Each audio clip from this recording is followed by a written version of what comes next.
What's up, guys? My name is Gabe and welcome back to the Trojan Blade. Welcome back to a brand new video. Today we are previewing the transfer portal with a heavy emphasis on who could be leaving the program, both through transferring and expiring eligibility, and of course declaring for the NFL draft. As you saw in the thumbnail, I do want to talk about a few players USC could target to bring in, so we will explore that as well. But before we do get into it, guys, if you are enjoying the videos, please do leave a like and subscribe to the channel if you haven't already. Really appreciate you guys being here. Now let's get into this. All right, so first things first, let's take a look at who could be leaving the program. We're going to go through all the draft eligible players, and we are going to start with the redshirt seniors. So we have Eli Sanders, DJ Harvey, Sam Heward, Keyshawn Silver, Anthony Beavers, Jaden Richardson, Prophet Brown, DeCarlos Nicholson, Eric Gentry, Bishop Fitzgerald, Hank Pepper, Josiah Zamora, John Ray Reed, Sam Johnson, Late McCree, and Kobe Pepe. So these guys are all out of eligibility. In the day and age of waivers and all the crazy stuff that goes on,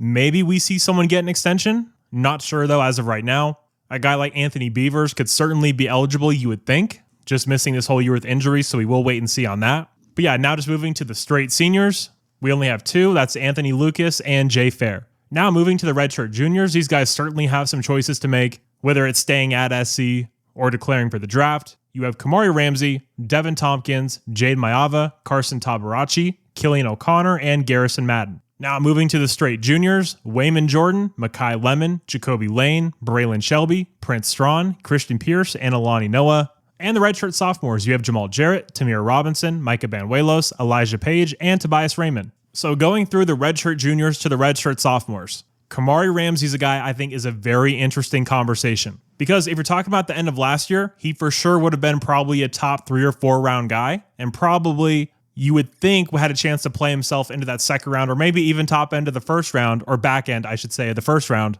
in this year's draft. This season hasn't gone that way. He's had to play out of position. He had the food poisoning. He just missed a game due to injury. His production's gone off a cliff compared to last year. So is Kamari still a guy that wants to declare? I do think that the possibility of Kamari coming back is much greater now, but I don't think he would come back unless he has the assurance of you're going to be playing your spot all year. You're not going to be playing nickel. You're going to be playing safety where he can elevate his draft stock again. Devin Tompkins certainly won't be declaring for the draft. Now, Jade Mayava, this is the big one. At this point, I would be stunned if he stayed at USC. I think with his measurables, with his arm strength and velocity, you look at a guy like Tyler Shuck, who went to the Saints, I believe, in the second round, maybe third round in last year's draft. He was at Louisville before. Jaden Mayava is a very similar build to that. Very big guy, cannon for an arm, but I think he's a much better player than Tyler Shuck is. So Jaden could certainly be a second round, third round guy, maybe even bumped up to the first round if a team falls in love with his traits. So I do believe Jaden will be entering the draft. I believe he should enter the draft. If you're projected to go that high as a quarterback, you have a much better opportunity of going to a good organization if you're in that bottom part of the first round or any point after that. Like, you're not just locked into those really bad franchises that have the top of the first round picks, where my Cleveland Browns will be drafting, unfortunately. But yeah, for sure think Jaden's going to go. Now, taking a look at the juniors. Wayman Jordan's a guy I've seen a lot of people speculate that he could be leaving. I would be very surprised. Running backs don't go that high in the draft anyway. Just the positional value is really low in the NFL. You get a guy like Woody Marks falling. So I don't know why Wayman Jordan would go. Come back next year, pair up with King Miller, and create a dominant rushing attack. Makai Lemon's gone, right? First round pick, going to be a superstar in the NFL. That's guaranteed almost. He's for sure gone. If he could come back, that would be the biggest coup in history. He could be the best wideout we've ever had at SC if he did come back, but that's not going to happen. So he's gone. Smart move, right move. Jacoby Lane, another fascinating one. Should Jacoby come back? I believe he should. I think he needs a little bit more seasoning, a little bit more development as an actual wide receiver. You're starting to see that happen more and more. He's getting better at the little things, but with his size, with his catch radius, with the highlight plays, Michael Pittman went at like pick 33, so Jacoby'd probably be in that like 40 to 60 range, you would think. T. Higgins went in the second round. So yeah, he's a second or third round guy. Maybe a little bit further down than that, but I would also be very surprised if Jacoby came back. That just seems like a guy that's going to want to try to prove himself in the NFL. Jacoby's certainly a character. We all know that. And I think he has a chance to be very special in the NFL. I do think coming back to college for one more year would serve him very well. So that one's a wait and see. Could Braylon Shelby declare? I could see Braylon Shelby transferring, maybe to like Texas or something, or Texas Tech, more than I could see him declaring for the draft. I could be proven wrong on that, but we'll have to wait and see. Alani Noah's a guy that the NFL really likes. The athleticism, he would test very well at the combine. That would put him up a lot of draft boards. But I mean, we're talking maybe what, 6th, 7th round pick, someone taking a flyer on him. So I would fully expect Alani to come back. And again, with all of these guys, aside from like Mekhi Lemon or Jacoby Lane, there's a wild card option where they transfer. So always keep that in the back of your head because we didn't even have Emmanuel Pregnon on the radar to transfer at the end of last season. Stuff just happens sometimes. It's NIL. People want to talk about tampering. Everybody tampers. I don't care. Have your roster on lockdown. Have your shit in order. And keep the guys you want to keep around. At the same time, there's going to be guys who leave because they want more than they're worth. And it's going to be up to Chad Bowden and this personnel staff to go out and fill these holes and do a much better job in the transfer portal than Lincoln Riley did last year. Because if you go through and look through that transfer class, it is brutal. A lot of swings and misses. For sure have to be better this time around. And then redshirt sophomores, the only guy we got to talk about here is Elijah Paige. Now, Elijah is going to be a tackle in the NFL. He's going to start a lot of games and he's going to be fantastic. That frame, the athleticism, how smart he is. This is a premier tackle prospect that has not been able to string together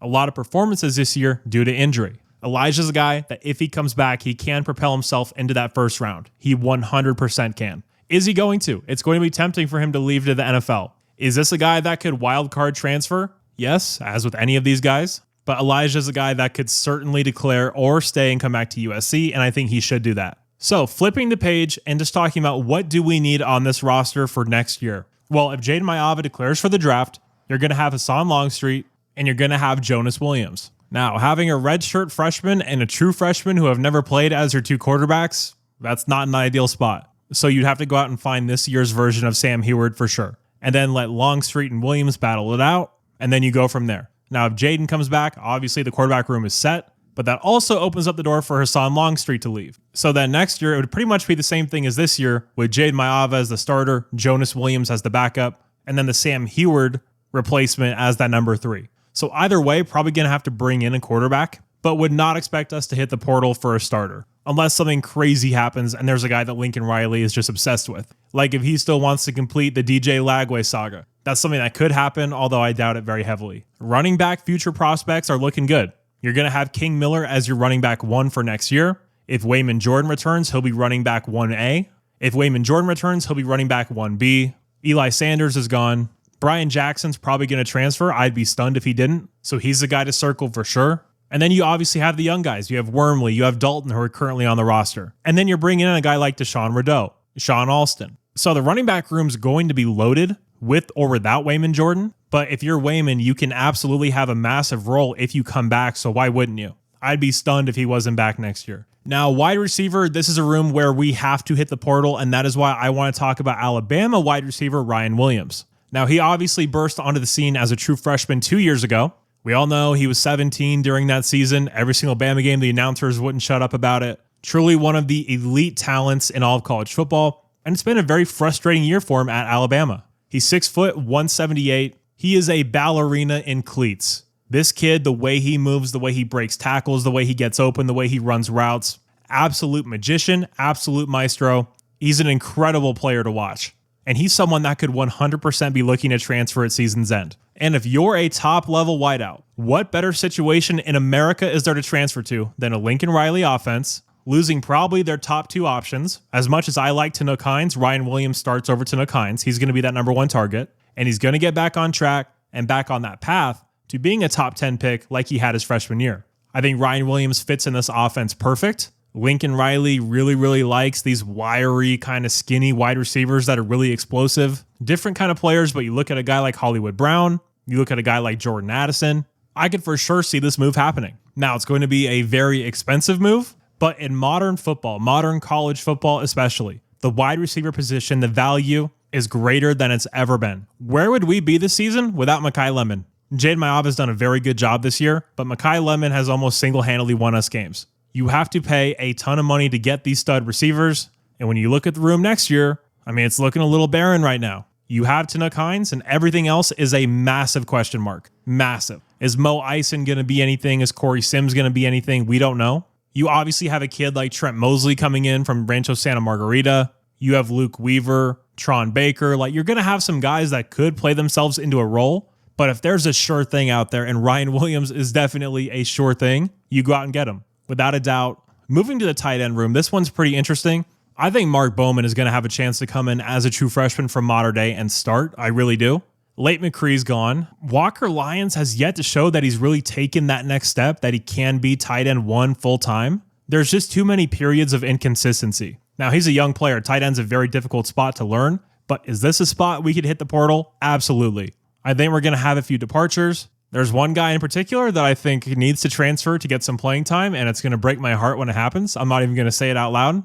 You guys know exactly who I'm talking about. But I do think we're going to add a tight end in this portal class. I really do. It doesn't for sure have to be a guy that's thrust into that tight end 1 spot, but definitely a role player at the very least. Now, offensive line, this one's going to be interesting because you never know with true freshmen, but Kenai Pepe, that's a kid that's built to play now. 6'7", 320, monster. But if we want to be competing for a playoff spot next year, and it's year 5 of Lincoln Riley, so we better be, we need to invest hard on the offensive line. So pay Elijah Paige a lot of money to come back. Tobias Raymond, keep him at guard at all costs. He is a really good guard. He can't play at this level at tackle, especially left tackle. He just can't do it. If you can find an upgrade at center, at right guard, or right tackle, you go out and get it. We need to invest heavily on this offensive line. We need to run block better against these more physical opponents because we've been shut down multiple times now, and injuries or not, you can't have that. Moving to the defensive line, we don't even need to talk about who's coming back, who's going to be on the team next year. Hit the portal as hard as you possibly can.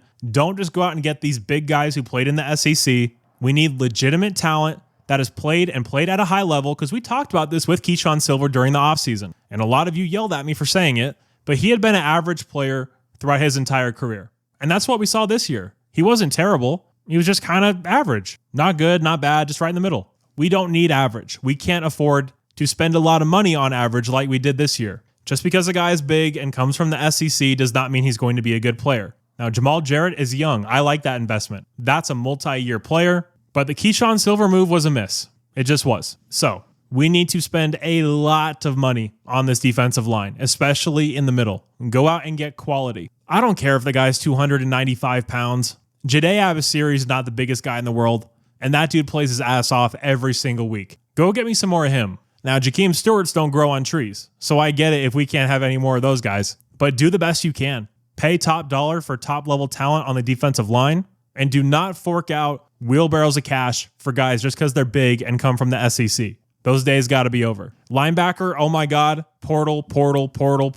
We have to hit the portal for linebackers. We have to hit the portal for a new linebacker coach. Rob Ryan, it's been fun. I'll be stunned if he's back next year. I'm going to miss the press conferences, but the linebacker play this year has gone off a cliff. Eric Gentry looks lost. He looks confused, doesn't know what he's doing, late reaction time. That's not like Eric at all. And after 4 years of really good play in college, I'm not going to put that on him. I'm just not. So we need much better linebacker coaching and development. And I think we need some new linebackers just in general. Is Talanoa Ely a guy that can come in and play? We'll have to see about that. Matai Tagawai is a guy in roster that I think could have a role next year if he puts on a little weight. That kid is pure instincts, pure fire, pure speed, and pure violence at the linebacker spot. I would be stunned if we go into next year with Desmond Stevens as our starting Mike. I think he can still have a role on this team. I would just be stunned if it's as big a capacity as he had this year. So portal on the front seven, portal for the linebackers. Moving to DB, you have Chasen Johnson coming back at corner. He's someone I'm still very high on. You have Marcellus Williams, who will have another year under his belt. And then we're loading up on DBs in this recruiting class. You have Albert Hill coming from Akron, Ohio, and that kid's a dude. Like, he's a legitimate cover guy. 5'10", 175, wiry strong. He's just a guy that can flat out play. If any of the corners are going to have a role year one, I do believe it'll be him. But at the same time, do you want to be relying on a cornerback to have a massive role in year one, right? So pretty much what I'm trying to get at, including the safeties in this, if there's elite defensive talent, I don't care who you're going to upset. I don't care what the cost is, obviously, because it's not my money, but go out and get them. Load up with high-end talent. Make sure they're a character fit and a culture fit and blah, blah, blah, all that. But if they pass all of those benchmarks, bring in some elite talent at every level on this defense, because we need the help, we need the reinforcements, we need better team speed, and we just need more playmaking. We don't have playmakers on this defense. Eric Gentry's kind of been a playmaker this year. Desmond isn't. Jaden Walker isn't. You have guys like Bishop Fitzgerald who are. Jakeem Stewart, who absolutely is. He vanishes for big periods of time, but guys, true freshman, should still be in high school. I considered anything we got from him this year to be a bonus, and he's blown away any expectations I had for him in his true freshman year. We don't have any playmakers at corner, and there's literally no one on the defensive line who's a playmaker either. Our leading sack getter through 11 games, 3.5 sacks, tie between Cameron Crawford and Braylon Shelby. That's not going to cut it. That's not good enough, not even close. So we need quality, we need production, we need athleticism, and we're going to have to spend money to do it. And I believe we have that money, and I believe we have the right guy in charge of this in GM Chad Bowden. Now, their approach to this offseason is going to tell us what they think about this team heading into next year. Because if you go back and look at what we did this offseason, they clearly knew we weren't going to compete for a national title, right? I think that's fair to say. If we come out this offseason and are balls to the wall and are really hitting the portal hard, which I believe we're going to, that means that the expectations have risen, and anything less than a playoff berth is completely unacceptable, which it should be anyway. So that is the first transfer portal preview. As we get more names into it, we'll be having more of the player cards, more in-depth discussions about specific players. But yeah, Ryan Williams, get it done, Chad Bowden. But guys, of course, if you did happen to enjoy this video, please do leave a like and subscribe to the channel if you haven't already. Really appreciate you guys being here. You're all awesome. And as always, take care and fight on.